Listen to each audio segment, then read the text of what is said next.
Aquí no se las tire de paisa porque lo clavan. Superficie Miami. Este es el November 1020. November 1020, superficie Miami, prosiga. November 1020 en plataforma, norte para zona de maniobras, este visual. Recibido, está autorizado. Carretear a la pista 09. Viento de los 90 grados con 10 nudos. Altímetro 30, 20, hora 13, 15. 9:15 de la mañana del 17 de agosto. El pequeño avión Cessna 150 salió lentamente de su plataforma y se fue en busca de una bahía situada a pocos metros de la cabecera de la pista, donde se realizaría el último chequeo antes de decolar. El sol brillante de verano producía un reflejo sobre el tablero y Gabriel Jaime, antioqueño de 28 años, se empinó sobre su asiento simulando que observaba algo en la nariz del monomotor, pero en realidad estaba buscando descargar la tensión que producía aquel inspector silencioso sentado a su derecha. 20 minutos antes había emprendido un riguroso examen, tras el cual esperaba graduarse como piloto privado y sabía que cualquier falla de su parte sería suficiente para aplazar los planes.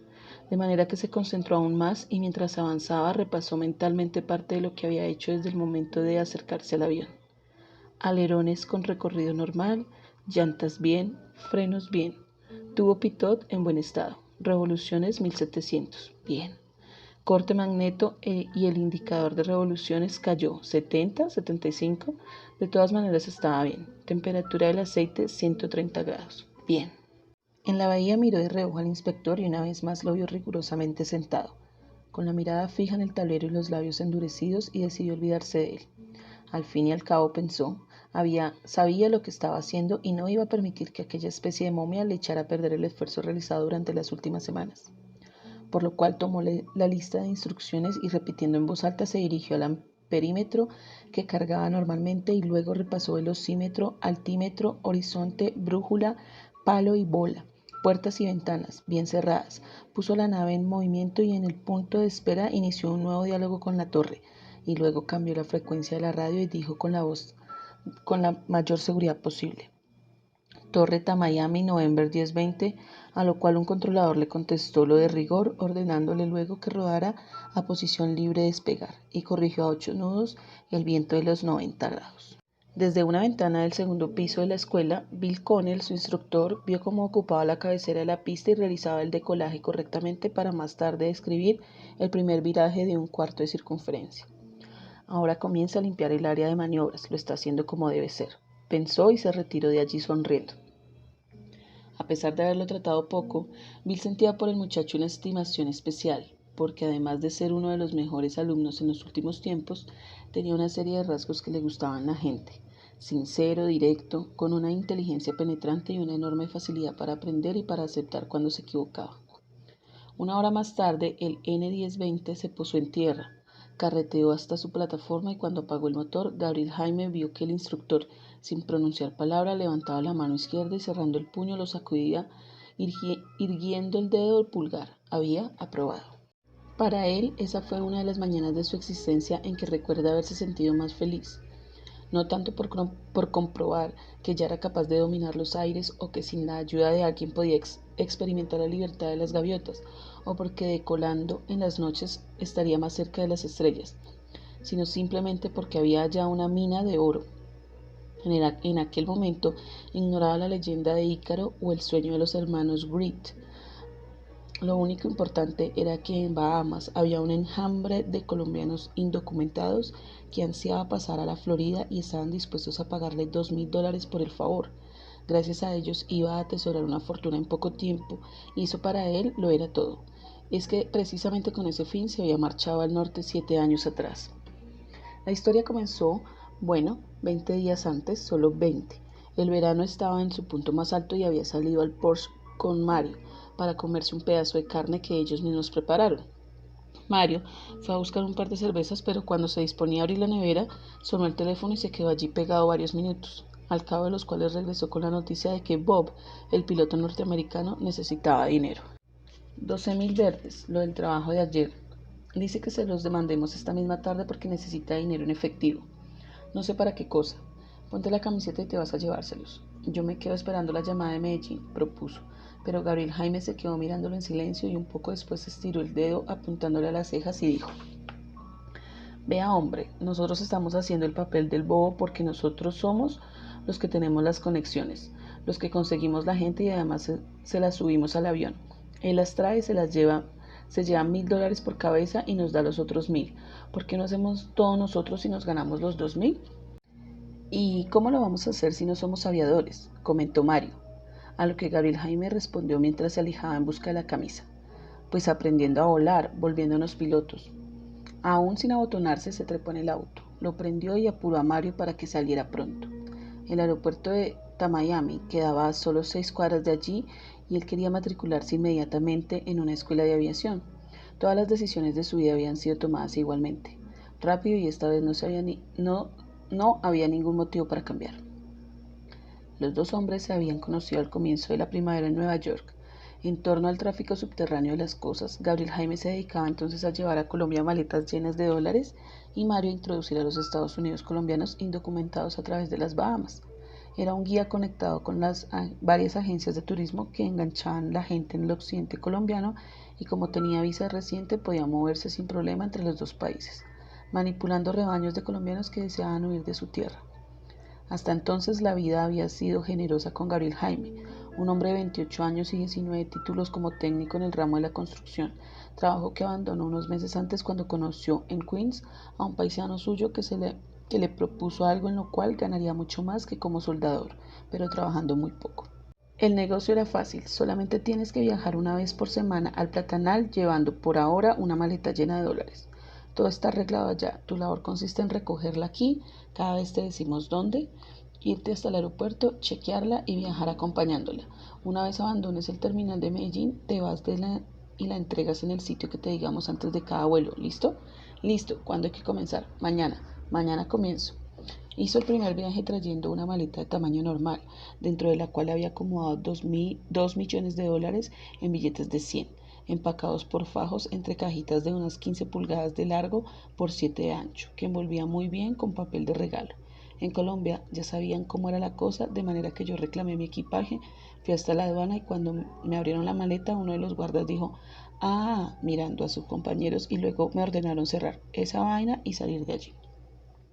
Trabajé 6 semanas, o sea que hice 6 viajes sin ningún contratiempo, y en los 3 últimos llevé de a 4 millones que cabían en 3 maletas porque las cajitas iban bien ordenadas. En ese mes y medio transporté 20 millones, me gané unos buenos pesos, pero como iba conociendo gente importante, entré a otros ambientes que pintaban mejor. Uno de ellos era el de las Bahamas y decidí irme con Mario para Miami, donde él dominaba la situación. Allí había un negocio más atrayente que le permitía a uno independizarse, así corriera riesgos, porque si nos pescaban metiendo gente ilegal a Estados Unidos, la condena era de 5 años por cada paciente que lleváramos en el momento de la captura. Eso no sucedía con el transporte de dólares, pues en ese tiempo, hablo del año 82, usted sacaba de los Estados Unidos lo que quisiera y nadie le tocaba el equipaje. El trabajo de Mario consistía en comunicarse diariamente con Medellín y tomar nota del número de personas que viajaban a las Bahamas, poniéndole cuidado a los grupos recomendados por unas 30 agencias de turismo que trabajaban en llave. Después de esto se trasladaban a Nassau y más tarde a Bimini, Gran Caimán o St. Andrews, donde se los entregaba a Bob. Desde luego, antes de partir dejaba en Miami gente responsable que los recibiera, si él no podía hacerlo. En esta forma trabajé unas cuantas semanas hasta cuando vi que las cosas marcharían mejor si nosotros mismos manejábamos nuestros propios aviones. Aprender a volar fue fácil. Aquella misma tarde nos fuimos hasta el aeropuerto sin perder tiempo y en la primera escuela preguntamos por los cursos de pilotaje. Valían $2,500 que uno podía pagar bien de contado o por horas de vuelo. Dije que estaba bien e inmediatamente nos llevaron a dar una vuelta a bordo de un Cessna 150. Al día siguiente comenzamos el curso, pero Mario se retiró una semana después. En Nueva York encontró algo que le parecía mejor. Mientras tanto, yo me quedé estudiando duro y volando bastante. Recuerdo que asistía a mis clases de tierra entre las 7 de la mañana y las 12 del día o 1 de la tarde. Descansaba un poco y luego volaba 3 y 4 horas, sin fijarme si eran sábados o domingos. Muchas veces iniciaba vuelos, bajábamos y durante el descanso agarraba una clase de Ground School y luego otra vez al avión. Por eso conseguí mi licencia de piloto privado para monomotor en solo 20 días. A la mañana siguiente no se podía perder tiempo. Renté un Cessna 150, igual al del curso, y di varias vueltas para conocer mejor la zona. Por la tarde renté otro y anduve por pistas, por caminos, por diferentes aeropuertos y ya con ese conocimiento, un día más tarde me fui hasta Bimini, la isla más grande de Bahamas y la más cercana a la Florida. 25 minutos de vuelo. Allá agarré mi primer pasajero y me gané mis primeros $2,000 como aviador independiente. Recuerdo que esa noche tomé otra decisión. El 150 era muy pequeño y con toda la cantidad de gente que me esperaba, estaba perdiendo dinero. Así que amaneció, me fui para el aeropuerto y renté un 172 con capacidad para 3 pasajeros. Lo volé, hice el chequeo oficial para ese nuevo equipo y como fue aprobado, adicioné mi licencia para naves un poco más grandes. En el primer vuelo saqué la inversión y comencé a dar en el clavo, porque entonces pagaban $800 por el alquiler del avión, pero cobraba 6,000 por el viaje, de manera que me estaban ganando 5,200 por trayecto. Solamente ese día hice 3 viajes. $15,600, 150,000 en los primeros 10 días. Eso era una fortuna. En la primera semana de trabajo me empezaron a conocer tanto en Bahamas como en la Florida, mientras en Medellín las agencias tuvieron referencias mías y me llamaban a todas horas, que vaya por fulano de tal, que lo espera verano, que hay 50 personas atascadas esperando varios vuelos. Me hablaban de Nueva York, de Nueva Jersey, del mismo Miami para que volara a traer señoras, hijos y hermanos de colombianos que ya estaban viviendo aquí. Y así comencé a andar de allá para acá y viceversa, haciendo 2 o 3 vuelos diarios, pero al poco tiempo volví a pensar que estaba perdiendo dinero, porque la clientela era muchísima, muchísima, así que hice arreglar un Cherokee Six de 6 puestos y lo compré, $125,000, o sea lo que me ganaba en una semana con el avión anterior.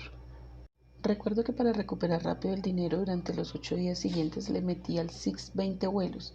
Esos son 120 pasajeros, o sea, $240,000 libres en una semana, sin tener que darle cuenta ni razón a nadie. Pero era tan grande el éxodo de colombianos que había trabajo para 5 aviones más y todavía se quedaba mucha gente. Mucha. En ese momento éramos 2 pilotos gringos, 2 colombianos y un argentino, y no dábamos abasto porque semanalmente llegaban unas 500 personas con el ánimo de meterse en los Estados Unidos, y la inmensa mayoría lo lograban. Ahora, burlar a las autoridades se me volvió una rutina. El sistema era de colar para un vuelo local, como si fuera a mantenerme en un área próxima al aeropuerto. Y una vez en el aire sobrevolaba la ciudad, enrumbaba al mar para hacerme que miraba un barco y una vez allí apagaba los radios o bien mantenía mi ayuda de radar y entonces bajaba a 30 metros sobre la superficie del agua. Llegué a volar a 15 metros y me iba para las Bahamas con toda la tranquilidad porque sabía que no me estaban monitoreando. Cuando me acercaba a Bimini, levantaba unas veces me reportaba con un nombre, otras con otro. Allí no había torre de control, sino un sistema de comunicaciones llamado Unicom, que es escuchado solamente por los aviones que están en tráfico local y se utiliza para evitar accidentes. Ejemplo, impedir que haya simultáneamente 2 naves sobre la pista. Cuando aterrizaba encontraba abajo 3 guardias, un policía, uno de la aduana y otro de migración que ganaba muy bien, y se peleaban ese servicio porque les dábamos $100 por viaje a cada uno y ellos se encargaban de cuadrarle a uno los pasajeros. Cargaba a mi gente y salía de allí, bien volando muy bajo, o si el día estaba nublado me subía a 7 u 8 pies y ya en las proximidades de Miami volvía a descender por los lados del puerto. Daba vueltas por la ciudad, finalmente me reportaba pidiendo pista para aterrizar. Unas veces lo hacía en Miami, otras en Opa-locka, otras en Homestead General. Es que durante un vuelo local uno no tiene que estarse reportando, sino lo que hace al salir y al llegar, y mientras tanto nadie le pone cuidado. Yo aprovechaba eso para ir por la gente y volver.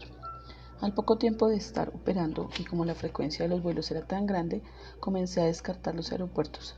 Sucede que en los Everglades, un parque natural, hay, qué sé yo, 250, 300 calles y caminos solitarios en un área de 450 kilómetros cuadrados.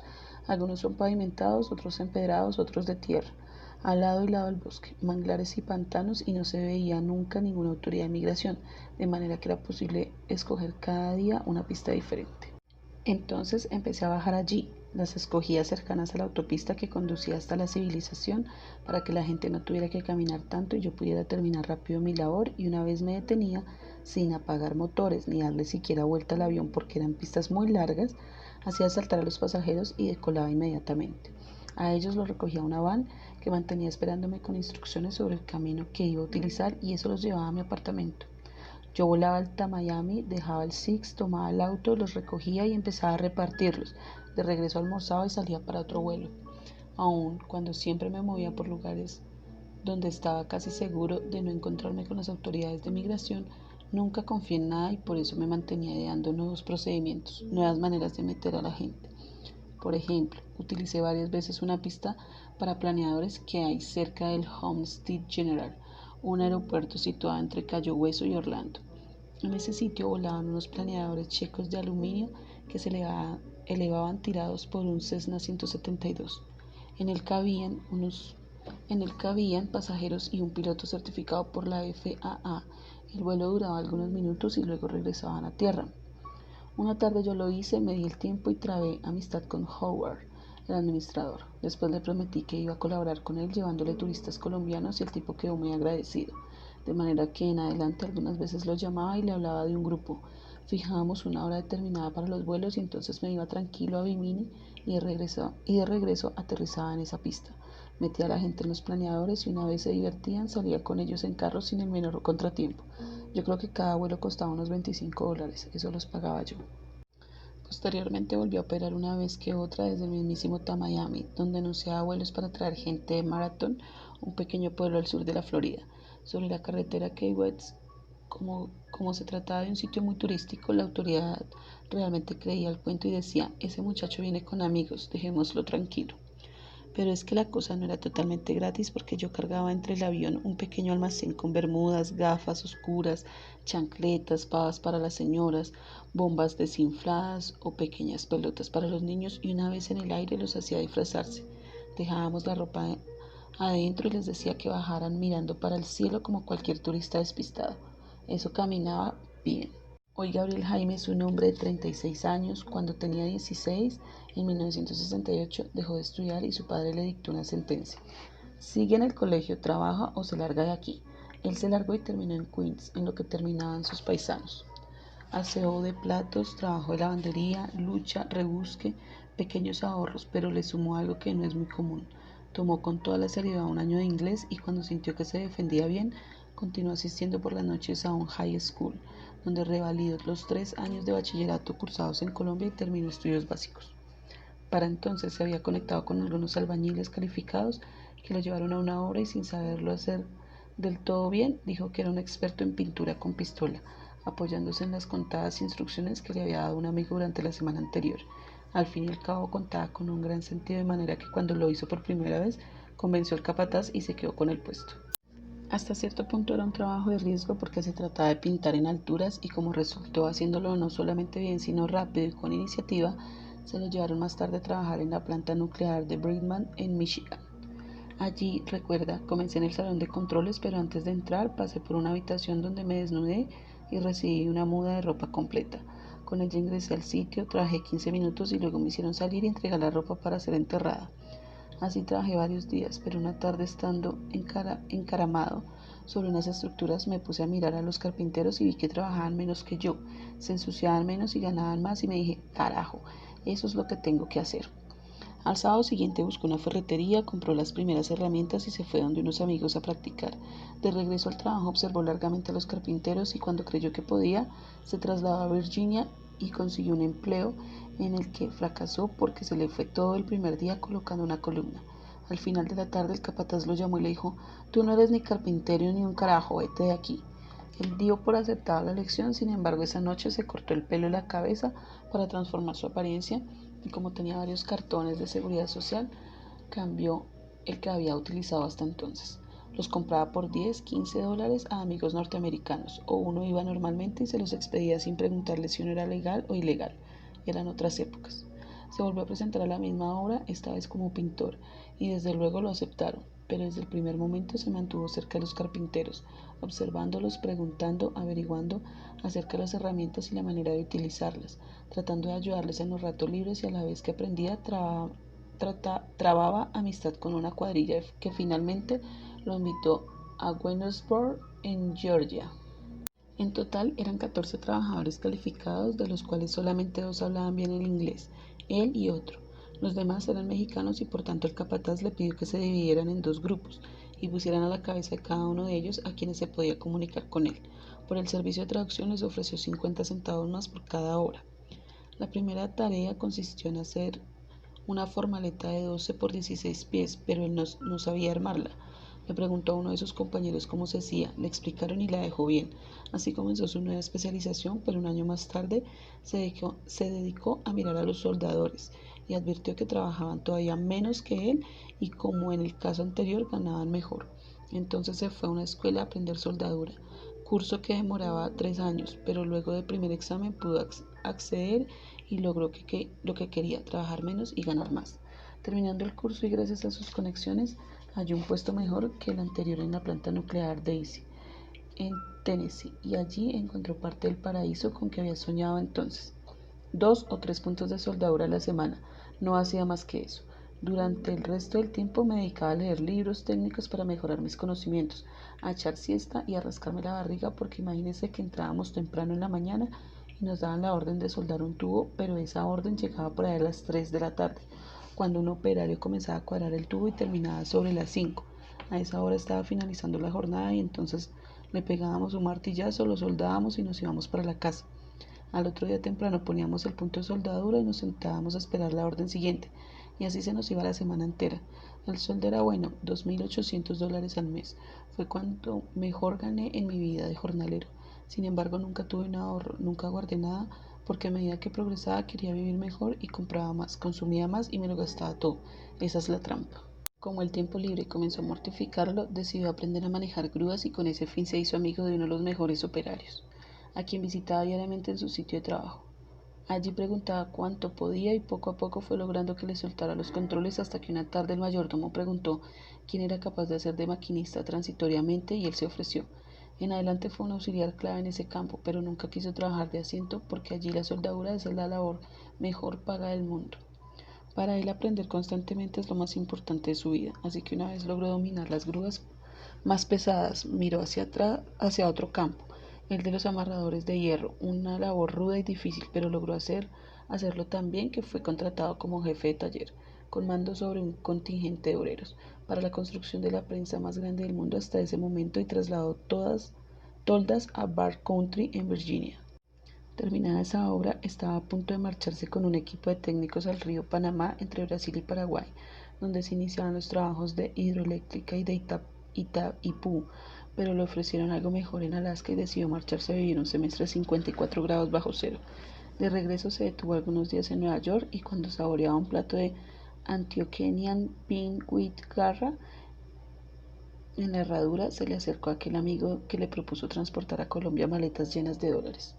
La ruta de los colombianos comenzaba especialmente en Cali, Medellín y Pereira, desde donde se transportaban en aerolíneas locales a Panamá.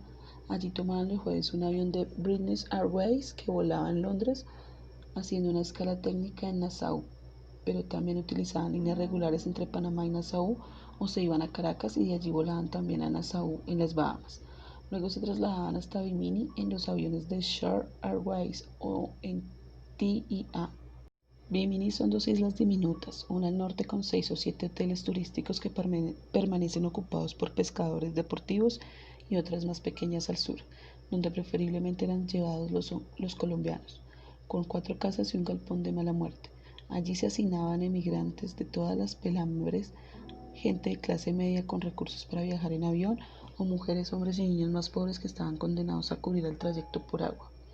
El galpón fue dividido en 4 de unos 3 metros por lado, y en cada uno acomodaba 10, 12 personas sin contar los niños, pero aún así resultaba insuficiente, y muchos dormían en los corredores y regresaban al norte por la noche, en vista de la falta de cupo dentro de las lanchas que cubría la ruta hasta Florida. Entre las 2 islas hay solo 500 metros que se cubren en lancha. En Bimini Sur la pista se halla a unos 20 cuadras hacia el extremo opuesto del paso.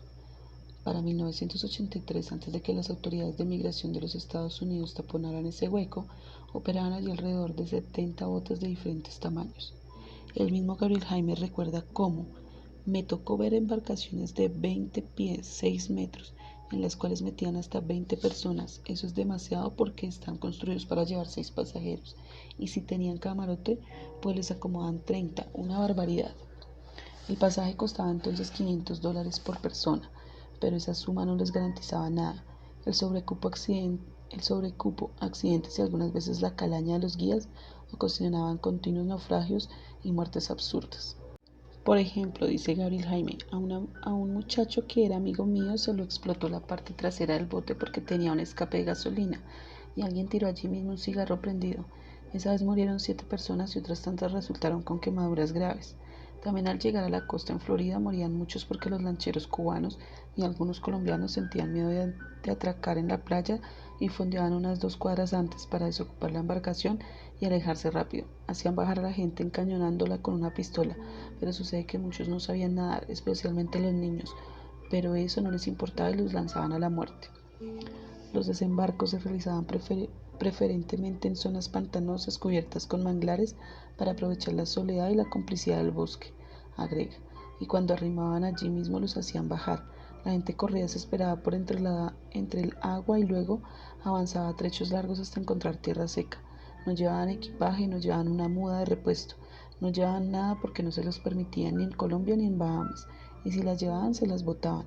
Entonces, así mojados, embarrados, generalmente con hambre, salían a la autopista a pedir un autostop o a deambular en busca de un teléfono que la mayoría no sabía manejar para comunicarse con sus amigos o parientes. Los que se sentían más llevados del bulto regresaban a Colombia a pedir dinero prestado, otros a atracar o a robar, algunos a trabajar nuevamente para volver a conseguir la plata, pero todos se veían dispuestos a repetir el viaje. Los guías generalmente eran unos, muchas veces recogían las cuotas finales de dinero cuando arribaba la gente, pero esa misma noche se lo jugaban en casino y a la mañana siguiente agarraban un avión y volaban a Miami, dejando 30, 40 pobres abandonados allí mismo. Yo recuerdo que no había semana en que uno no se encontrara muchachitas jóvenes acostándose con el que se le propusiera a cambio de 20, 30 dólares, y duraban así tantos días cuanto fueran necesarios para completar los 500 que les cobraban por pasarlas. Y la violación, pues la violación y el atropello eran comunes en la isla, especialmente porque los guías abusaban de las mujeres y las niñas. Usted pasa si se acuesta conmigo, o si no la dejamos aquí tirada, le decían. Y ellas por miedo de quedarse en las garras de un tigre, pues uno ayudaba hasta cierto punto, pero sucedía tantas cosas que resultaba imposible dedicarse a solucionar dramas. En 1984 recogió a una mujer joven, bonita, de unos 19, con la cara cortada porque la noche anterior un tipo trató de obligarla a acostarse con él y cuando ya no quiso le pasó la navaja por las mejillas. Cuando llegué por la mañana me enteré y la llevé sin pérdida de tiempo a Florida. Al día siguiente le di para que se fuera a Nueva York a buscar a su padre. Ahora, de cada 100 personas que yo transportaba, eso no fallaba. 80 eran hombres, 15 mujeres y el resto niños. Mujeres y niños correspondían a personas que ya estaban aquí más o menos organizadas para poderse llevar a la señora y al hijo, porque generalmente el colombiano se va adelante solo. Había muchos guías y todos eran colombianos. Yo calculo unos 30, de los cuales 20 eran caleños y el resto de Antioquia. La mayoría parte atendía a la gente en sus casas en Cali o Medellín, pues eran independientes y cobraban entre $1,500 y $2,000 por llevarla a Panamá, trasladarla a Bahamas y luego meterla en Miami. Esa plata incluía comida, dormida y transporte en lancha, y los interesados conseguían por su lado los pasajes aéreos. Según les prometían en Colombia, en caso de fracasar la entrada a Estados Unidos, los devolverían al país sin ningún costo, pero una vez allá los dejaban tirados. Imagínense el lío porque uno en una isla, sin dinero, sin para dónde salir, sin hablar el inglés, que es una de las cosas más crueles que puede haber. Muchos guías no conocían el idioma y entonces uno encontraba a la gente haciendo gestos o sonidos con la garganta para comprar la simple comida o mordiéndose el brazo o haciendo wow wow para expresar que querían un perro caliente. Los negros los veían haciendo esas pendejadas y se morían de la risa. Eso le da a uno lástima y no es capaz de dejar a cierta gente embarcada. Otra parte de esos guías, la minoría, trabajaban para una cadena de 30 agencias de turismo que funcionaban solamente en Medellín, fuera de las de Cali, Pereira y Bogotá. Pero esas 30 a la larga se unen en una o dos empresas que le entregan a la gente a media docena de personas. Con el correr de los meses las cosas se fueron volviendo más complicadas en Bahamas a causa de nuestro desorden, pues creímos que eso era tierra de nadie y llegó un momento en que todos querían llevar gente a la cañona y se fueron descarando más y más. Ahora los botes se entraban por aquí y por allá, ya no eran 5 guías como al principio, sino 80 o 90. Es el milagro de la multiplicación de los colombianos donde se ve un negocio. Y claro, las autoridades norteamericanas comenzaron a darse cuenta y se pusieron las pilas. Para esa época yo volaba solamente en casos especiales. Era dueño de 2 aviones de 6 puestos cada uno y conseguí 2 pilotos gringos a quienes les pagaba cerca de la mitad de cada pasaje. Entonces mi trabajo consistía en quedarme en casa y atender el teléfono. En cierta forma volvió al principio, pero con una diferencia, que ahora ya tenía con qué comer el resto de mi vida. Por ese motivo solamente agarraba una de las naves cuando se trataba de gente muy bien recomendada, amigos con quienes nos íbamos a pescar o a farrear, pues generalmente llegaban buenas viejas de Cali, Pereira o Medellín, y una mañana me confirmaron que mi tía, un hermano, una hermana mía y un sobrino habían decidido venirse para los Estados Unidos. Arreglamos las fechas y ellos se tiraron a Bridge hasta Nassau y yo les reservé hotel en Bimini Norte pero sucede que en la fecha convenida para recogerlos vinieron 3 días de muy mal tiempo y se cerraron las operaciones aéreas. Al cuarto pude salir, hice el recorrido y cuando aterricé vi un Volkswagen azul con 2 rubios adentro. Eso es raro en Bahamas, pero no les puse cuidado. Cuadré el avión, me tomé una cerveza, le di a los guardias sus $300 y me fui por mi familia al norte.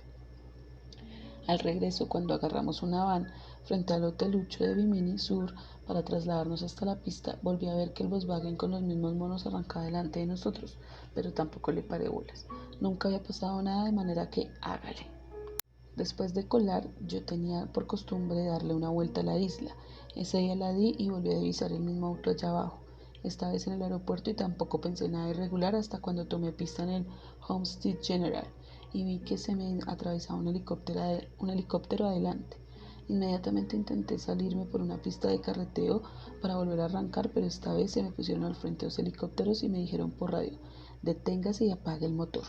Lo hice y le dije a mi familia que si les preguntaban alguna cosa respondieran que yo los había recogido en Marathon, que andábamos dando una vuelta y que nos disponíamos a guardar el avión para regresar después a la casa, y que si querían saber más que le preguntaran al abogado, que no contestaran nada más. Cuando me detuve nos bajaron, uno de ellos trasladó el avión hasta la gerencia del aeropuerto y a nosotros nos treparon en un helicóptero y nos llevaron a una oficina, pero el chofer que me estaba esperando se dio cuenta del lío y partió a llamar a mi abogada. Mientras tanto, yo mandé a la hermanita mía para el inodoro y le dije que volviera a picadillo los pasajes, los tirara a la taza. Yo antes de entrar hice que iba a orinar en un matorral y escondí allí todos los pasaportes menos el mío. Después empezó una especie de audiencia. ¿De dónde vienen? De Maratón. Estábamos dando una vuelta y ya íbamos a guardar el avión, respondí. ¿Trae droga? Señor, le contesté. ¿Parezco un drogadicto? No. ¿Trae armas? ¿Parezco un pistolero? No. El gringo miró para todos lados y mandó pedir un intérprete porque se dio cuenta de que los demás no hablaban inglés. Vino un mexicano, interrogaron a mi hermano y él repitió lo que yo había dicho, entonces llamaron a mi hermanita y lo mismo. Estábamos en Marathon dando una vuelta. Ella ya había tirado los pasajes y estábamos limpios, no tenía ninguna prueba. Entonces llamaron a mi tía. Hombre, ella es mi tía desde hace 60 años y del susto me cambió hasta el nombre. ¿Cómo sería la tembladera que por allá en el bolsillo le sonaron unas llaves que había guardado entre la billetera? Cuando el gringo le dijo, venga, yo le hago una pregunta, le dije, tía, no le diga nada, pero el gringo ordenó que me callara. Yo tengo derecho a hablar en este país, le repliqué, y él se puso colorado. En todo caso, la tía mía habló todo. En ese momento llamó a la abogada y me pasaron al teléfono. No seas bruto, me dijo. Aquí no te las puedes dar de paisa con las autoridades porque te va peor. Diles la verdad que ya voy para allá. ¿Qué hice? Pues decirle todo al gringo. Veníamos de Bahamas, escondí los pasaportes, déjeme, salgo por ellos y los traigo, bla, bla, bla, bla, y tal. Y allí nos dieron las 4 de la tarde y como ellos eran de aduanas, llamaron a migración y después de las 7 de la noche se llevaron a las mujeres y al niño para una estación de migratoria, al hermanito mío para el Dade Country Jail, una cárcel, y yo salí con una especie de fianza gracias a la abogada. Al día siguiente madrugué a comprarles pasajes para Colombia, los deportaron. Pero sabe una cosa, a los 8 días los volví a meter a Estados Unidos en la misma forma. Renté un avión y los traje de Bahamas. En tanto a mí me quitaron el pasaporte, la licencia de conducir, el avión, la licencia de piloto, todo. Pero como yo no había cometido ninguna infracción aeronáutica, llamé a la FAA y 3 días más tarde me expidieron una copia de la licencia de piloto porque migración no tiene nada que ver con eso. Lo mismo hice con el pase, pero entonces estaba embolatada mi residencia y pedí corte. A los 18 meses comparecí ante un juez que me dijo, a pesar de tratarse de su familia, usted cometió un delito, entonces escoja, y levantó las 2 manos. En una mostraba el pasaporte y en la otra las llaves del SIX. Tenía que decidirme entre perder mi residencia aquí o dejar que decomisaran el avión. Agarré el pasaporte y quedé tranquilo porque en ese momento me dije, carajo, si me hubieran agarrado con gente que no es mi familia, estaría ya en la cárcel pagando 20 años de condena, 5 por cada uno. Antes del juicio, Gabriel Jaime se retiró de la aviación y hoy vive en Nueva Jersey con toda su familia y como dice él mismo, si quisiera no trabajaría más, ya tengo con qué comer el resto de mi vida y de verdad que lo tiene.